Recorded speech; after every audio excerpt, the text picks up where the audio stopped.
So today we're going to look at distribution, and so these notes are taken out of the book Foundations of Marketing. And distribution, as you know, is one of your 4 Ps. So it's the place element of the 4 Ps. So in consumer goods, so most of the time we talk about consumer goods when we talk about marketing.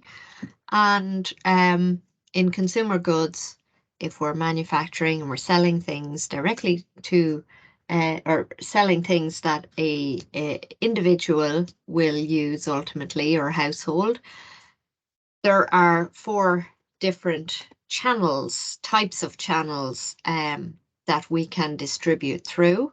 We could sell directly to our customers. So usually that would be online, or if we own our own shop or shops.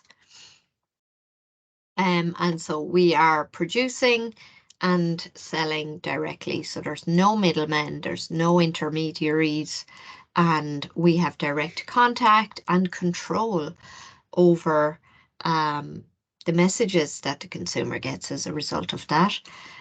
Next one then is where maybe we sell to a retailer who then sells to consumers.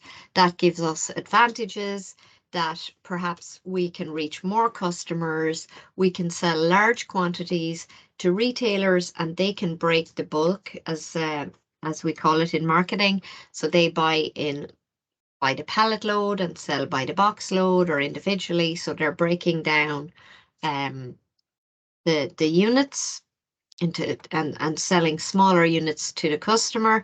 And then typically what we see in a lot of retail, especially fast moving consumer goods, anything in the supermarket, typically the producer would sell to some kind of distributor or wholesaler, who then sells to the retailer, who then sells to the consumer. So at least 2 intermediaries there, and each getting a markup on the product being sold. So it's adding a cost in some respects to the consumer, but it's providing availability to the consumer that they may not otherwise have.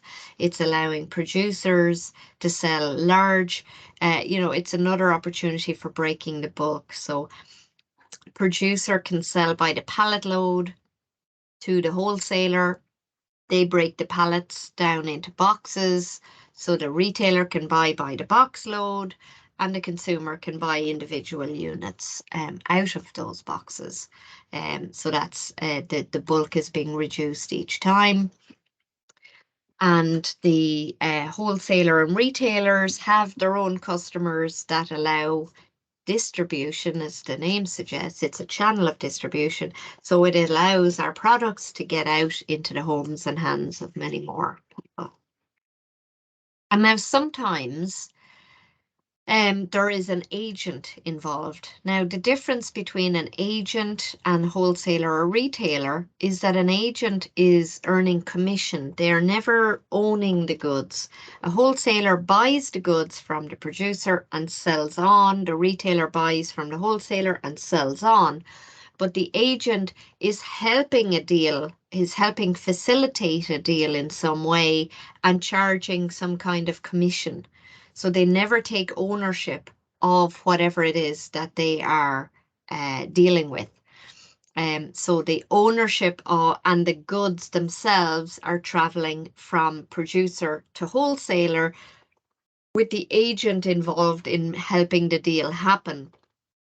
This often occurs when in import-export, for example, the agent helps with the tax compliance and all the kind of regulation and so on, and actual nitty-gritty and logistics of dealing with currencies and from one country to the next and so on. So that's the most common. Another type of agent could be insurance. Again, the agent, the person dealing, helping the sale happen, they never own that insurance. They are connecting you, the consumer, with the insurance company and facilitating that cover being placed on the person, and getting some kind of commission on that, but never owning something outright themselves. So moving on then, for industrial goods, the equivalent, similar, but as you can imagine, then, we're already dealing probably with larger quantities. So again, the channels typically would be producer selling directly to the industrial consumer, so the organization, whoever it is. Typically with business to business selling, we're talking about larger quantities, so it makes it much more worthwhile to just deal directly with the business who is the purchaser, your end user. You could get involved with an agent in the same way as previously. So an agent to facilitate the deal. So either an agent on their own as a mediator between the end user, the organization buying the product and using it, and the producer, or the agent could be involved in conjunction with a distributor of some description. So again, likely in the import-export business, and so on, and helping with all those taxes and ferries and haulage, all that sort of stuff. Distributor in this case usually is to do with the haulage of getting the goods physically around and from one place to the other. So we've mentioned before about push and pull strategy in our communications or in our distribution. Sometimes it's brought up in the context of distribution, sometimes it's brought up in the context of promotion or marcoms, marketing communications. So this is a neat little diagram, and so it shows so we've got the producer, the manufacturer at the top, and we have the consumer, the end customer, the end user of the good. This is assuming consumer goods. And so they're at the bottom of the chain. So again, this is a chain of distribution. So it can be done horizontally, as you can see in these diagrams. So if we take the third one down and we just flip it into the vertical, that's what we have here. So we've got the manufacturer producer at the top, selling to a wholesaler, selling to a retailer, selling to a consumer. So we call it a pull strategy if the producer directs their communications not with their customer, the people who are actually doing the transaction with them, but they do their communications focused on the customer, the end user, the consumer. So this would be Cadbury's or Coca-Cola, who obviously are not, you can't go online on coca-cola.com or whatever it is and buy a can of Coke on its own. You usually have to go through a retailer. You go into a shop or the canteen and purchase the can, and they've bought it from a wholesaler who have bought it from the main company. But Coca-Cola and Cadbury's and lots of other companies, they advertise. They have marketing campaigns that are aimed at the end user. So this is the communications flow. It's skipping the intermediaries. They're not advertising for the benefit of the wholesalers who are buying by the pallet load from them or the lorry load, truckload. They are talking to the end user, buying that one can, that one bar of chocolate, whatever it is. So it's a pull strategy if the result of communicating directly. So they have this big campaign, maybe they're sponsoring, they get celebrities in, they have influencers, they're doing all this stuff, all this communications. The result of this is Joe Soap on the street gets decides, oh, I'm thirsty. The next I'll go into a shop and, oh, Coke is on my mind, so I'll ask for a Coke. So it's the asking. So it could be new product, some new type of chocolate or some new type of whatever it is, deodorant. And as a result of the campaign, the communications campaign, the marketing campaign, advertising, and all the other things that they may have done, the customer now will ask for the product. If they'll go in and buy it if it's on the shelf, but if it's not on the shelf, it's on their mind, they might ask. They say, hey, do you not have that new thing, blah, blah, blah, or whatever. And so either way, the retailer sees, you know what, we're getting a lot of queries for this new blah, blah, blah. We should go and find it. Or else if it's something they already have, they start to see, we're selling a lot more of that blah, blah, blah. Let's buy more of it. So it's kind of pulling it down. The retailer goes to the wholesaler and they either buy more of what they're normally buying, or they're asking for, they haven't bought this before and they're now asking, do you sell blah, blah, blah? Where am I going to get that? The wholesaler then obviously starts to think, right, we got to stock this. We're getting lots of people, and they go to the manufacturer and they, again, either buy more of it if it's something they've already bought, or they're buying it for the first time. And either way, sales have increased. So it's caused a pull strategy. So we've got the manufacturer selling to the wholesaler, selling to the retailer. So this is the chain, and selling to the consumer.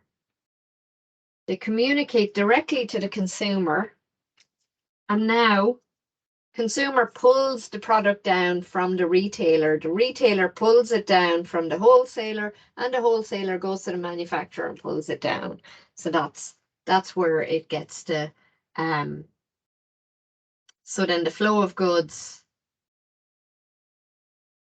gets drawn down through the chain because of this communication strategy that skips everybody and goes straight to the consumer. That's the pull strategy, getting the consumer to pull the product through the chain by requesting it, if they don't see it.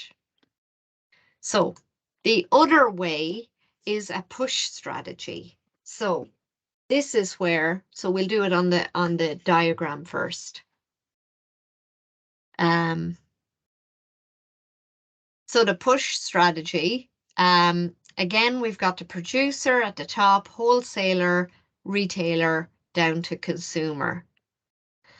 But now, instead of skipping everybody, they do actually communicate to who their customer is, the one putting in the order, which in this case for the manufacturer is a wholesaler, and they're pushing product down. So they contact them. They're likely don't have that many customers.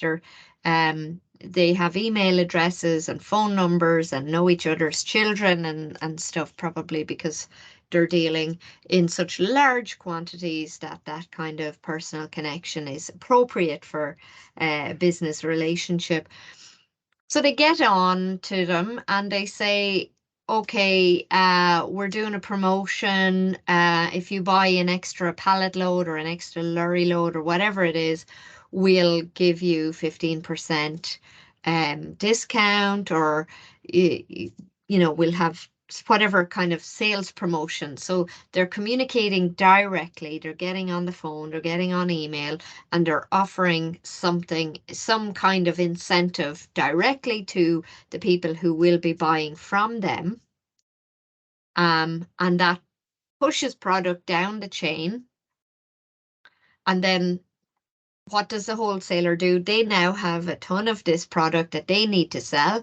So they get on to the retailers and they send out their circular or their email to say, if and pass on maybe some of that. They may not pass all of it on.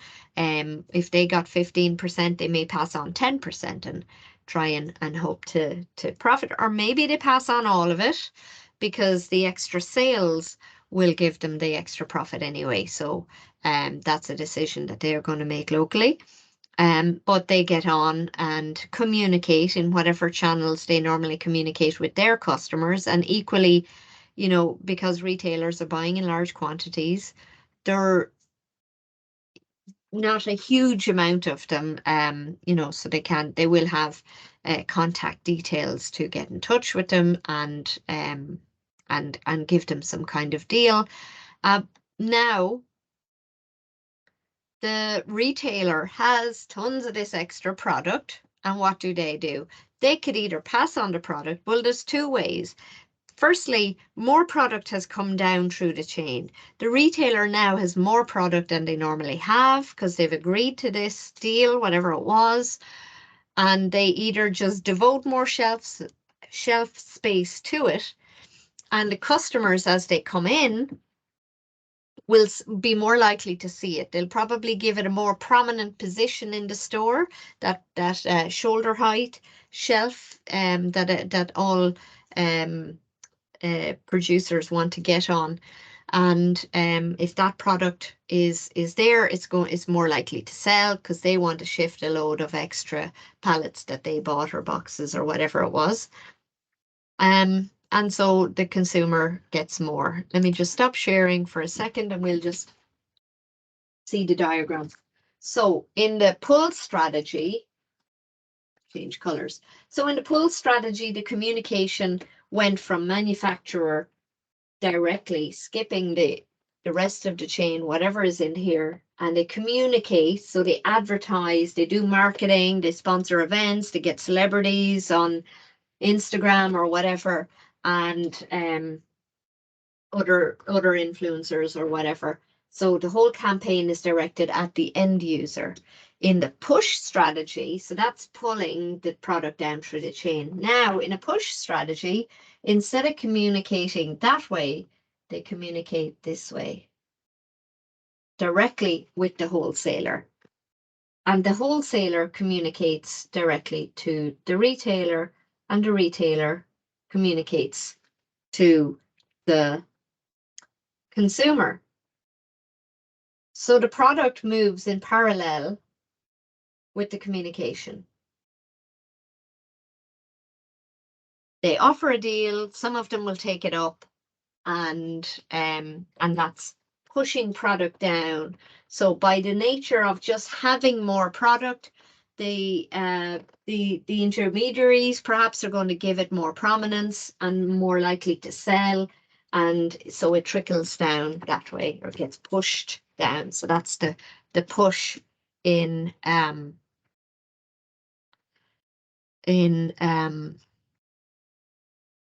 push and pull of your marketing communication strategies. In reality, companies use both in parallel, but they will talk about, here's what we're going to do for the push strategy, here's what we're going to do for the pull strategy. And they work in combination sometimes.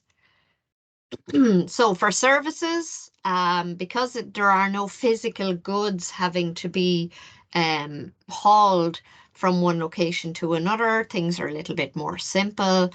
And so it can be either selling something directly to the customer, if you're selling stuff online or whatever, or providing a service somewhere, the customer comes and avails of the car wash. If it's a car wash, for instance, the producer, the customer has to come, and there's no middle person really appropriate in that scenario. Whereas something like insurance, as I mentioned before, banking, mortgages, that kind of thing, you could have an agent involved helping facilitate the deal, helping with the paperwork or the complexities, or just finding people and getting some kind of commission, and allowing that deal to happen between the provider and the consumer. But again, it's not, they never own anything. So they are not taking ownership of whatever it is that they are selling.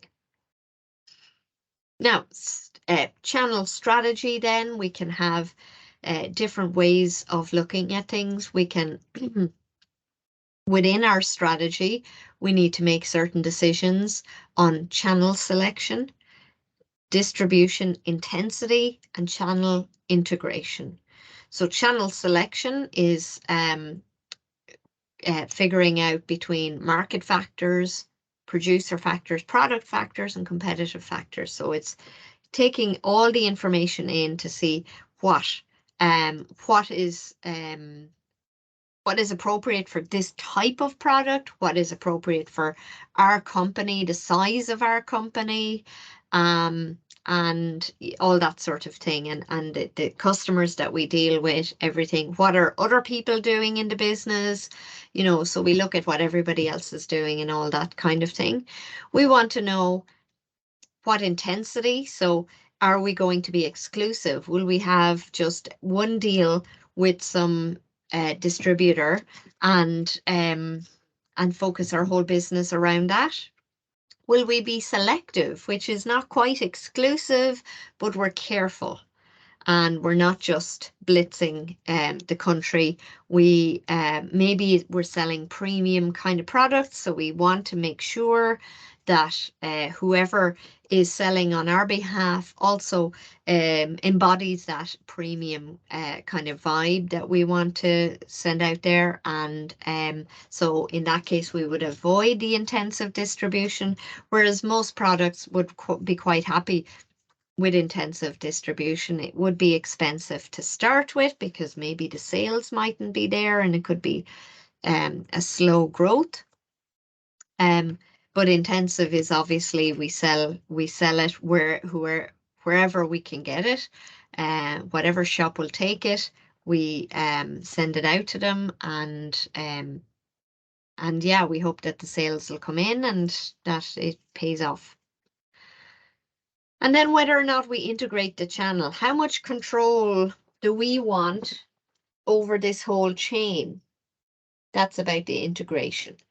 Do we want conventional marketing channels? Are we going to franchise? So instead of maybe operating, if we want to branch out into other areas, instead of operating it ourselves, we could offer franchises. So somebody else has to invest money and start up a business, and we'll provide the branding and the expertise and so on to help them get started, and we get a license fee for that. But it's much less risky for us because the local operator will have local knowledge and they have skin in the game, so they're going to work their ass off to make it work as well. And if it works for them, it works for us. Channel ownership is about so if we're selling to the end user and we're the manufacturer, there's a lot of sales and a lot of communications that could be happening here that we don't have control over. And there's a lot of types of haulage and transporting and handling of our goods that we don't have control over, though, this whole middle section. So if we own the channel, so if we have our own shops or our own distributors, wholesalers in some way, so the haulage we can control as well, then we control everything. We control the message, and that means that we can make sure nobody is overselling, nobody is overpromising, everything is handled carefully, and the way it should be. The way it should be. Yeah. So Apple, for instance, opened their own flagship stores and so on, and that was to control the message. Those stores are a place that people like to visit if they're in that particular city that has one, and the staff in there are super knowledgeable. They really know their stuff, and they're hired on that basis and trained up because that's why people go there. So in our channel management, then we have to make decisions on selection of the channel, as we said already, but with the staff involved, we have to be involved in motivating, training, and evaluating, and manage conflict. We could be working with a lot of other businesses. That means we're dealing with a lot of different people, and they have their own agenda and their own worries and their own difficulties and so on. And we have to manage that while also hoping that they will look after our customers and represent us well. So it can be an issue. Now, lots of different types of retailer, some more relevant than others as time goes on, but still, all still, they all still exist. So mail order obviously had more prevalence in previous decades, but there are still business operating in that way. Catalog stores, the same, like Argos, for instance. Convenience stores, so all your corner shops and so on. Category killers, they have one area of expertise and they nail it. Discount houses, so the out of town, out in kind of retail parks kind of places. Specialty shops, kind of speaks for itself. Department stores, supermarkets, online retailing, automatic vending, so the actual machines as well. So key retailing marketing decisions, so all about looking at our positioning strategy. So for the shop, what's the positioning strategy? They might have 1,000 different products. Each manufacturer of each product has their own positioning strategy for those products. But overall, as a unit, as a retail unit, we have a separate positioning strategy. Maybe it's the range of goods that we have, maybe it's the prices overall, the friendliness of our staff, the helpfulness of our staff. I mentioned the Apple store. You don't go to the Apple store to get a deal. They're not cheap. They're not cheaper than buying them online. You go there for the expertise and so on. And you know, the pizzazz, they will wow you with everything in there, and it will be showing all Apple products at their best, in their finest. So product assortment is a way of one positioning. Store atmosphere, so absolutely with your Apple stores, it's all about the atmosphere, not much about the price in Apple. As I said, you're not going there to save money. Location can be a factor in those stores because they're in the kind of upmarket, high street areas of very large cities around the world. But you know, location is very important for as we call them, bricks and mortar stores, because people have to actually walk in, they have to be there, they have to be able to get there. So components of a physical distribution system, so where we have to get products from A to B and so on, and handle all the internal elements that involves as well. So there is a customer service element, there's order processing, so who receives, where are orders received and so on, who's answering the phone, who's checking the website, or is it all automatic? Inventory control, is that, you know, have we got this whole complete system that will tell us all these numbers with RFID tags? So it'll automatically track when products come in and products go out. Or what way are we set up? Have we just old-fashioned Excel sheets or something? Who's doing it if it's done by hand? Warehousing, similar. So who's have we got forklift trucks? Have we people to drive them? Who's doing that? Are they trained? Where is the stuff going? So the handling and the warehousing are related. So how big of a warehouse do we need? Does that warehouse need to be, it obviously needs lighting in winter. Does it need to be heated? Does it need to be kept humid free or humid? What, you know, what suits the products and the actual transportation when orders are going out. who's doing the transportation. So these are all things we have to decide as a business. Do we automate it? Do we handle it? Do we have to hire people to do it? Do we outsource to someone else to do it?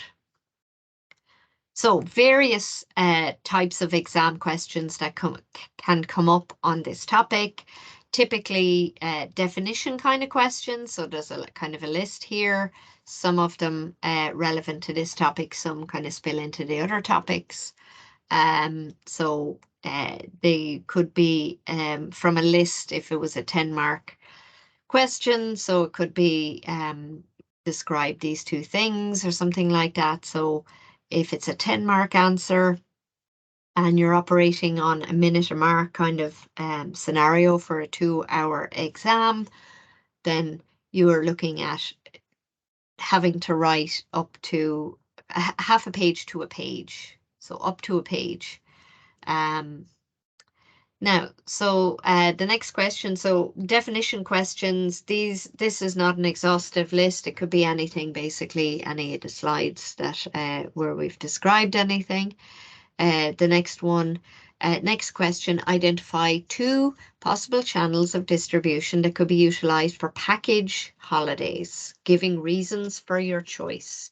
So in your exam strategy, as I said, number 1, you should be operating on 1 minute per mark.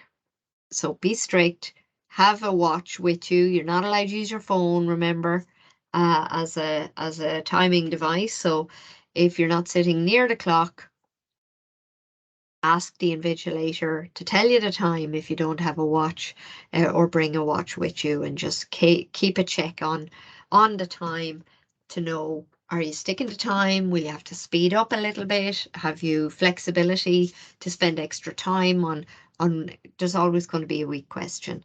So have you that flexibility to have some contingency time to spend on that difficult one? So for this 10-mark question, identify 2 channels of distribution for package holidays. So let's go back. So a package holiday is a service.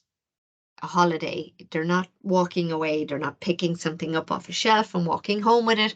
It's a service. A holiday is a service. So we're talking about flights, hotel, perhaps pickup from the airport, all that sort of thing. So if we flick back to our slide on distribution channels, these are the 2 options. So what does that look like? So it's basically asking you what these are, but it's giving you the context of package holiday. So how do we sell directly to the consumer? How would that work? Well, we can have a website, can't we? So we can set up our own website with our own e-com abilities and let them pay online through the site. They can book it, they can put in, they can choose the different things they want, build up the package themselves, or we can just have this neat package and they just buy it or don't buy it and put in the dates. So that's selling directly. The other channel is where there is an agent involved. So actually, to give this the long answer, in both of these scenarios, there could be a website involved and a bricks and mortar store. So we can have an actual shop or a corner, a table in a shopping center. So where it's us providing that. If we own the channel and we are dealing directly with the customers where they can come and sit down and talk us through. And then we can license it out to agents, Click and Go, Thomas Cook, all the operators. And again, so those agents can decide to have either a shop where people physically walk in and sit down, or more likely online sales as well. And so again, the agent involved is earning a commission. They're never owning anything when it comes to services. So that's the the middle question there. And so finally, distinguish between a push and pull approach in channel management. Since not that many questions come up, these have come up. So this list here is obviously taken from a number of different papers, and variations of this middle one come up from time to time. The example may be different, but the essence is the same. So in your study, you should practice writing out sample answers. Physically write them out. If the exam is paper-based, the study should be paper-based. You're getting your hand into training to be able to write nonstop for 2 hours. Or actually, you could have 2 exams on the same day. So you really need, you don't want to fail because your hand cramped up. That would be kind of lame. So imagine I'm sitting there with a bag of points, marks that I just want to throw out and hand to wherever. Think of a card dealer doing this with cards. I'm handing out, I want to give you points, put it down on the paper. Don't, if you're trying to choose between a bullet point or a sentence, choose sentence. Expand the bullet point into a sentence, or better yet, expand a bullet point into a paragraph. Waffle a bit. Give me an opportunity to give you more marks. How many marks do you think you can get for that one word in the bullet point or that phrase in the bullet point? And do you think that there is a chance that if you state it and maybe put it in another context or give an example or just waffle a little bit, even if you think you might be slightly repetitive, just waffle a bit. And you never know, I could be able to throw some extra marks. You could have gotten hit on something else that I can give you something for. So help me give you marks. Make it clear, divide up. So if it's the question is asking for 2 possible channels, circle the 2, make sure you talk about 2 and divide them into 2 different paragraphs. Make it obvious. We were talking about this, now we're talking about this. Now, distinguish between push and pull. We've just gone over that, so I think that's probably okay.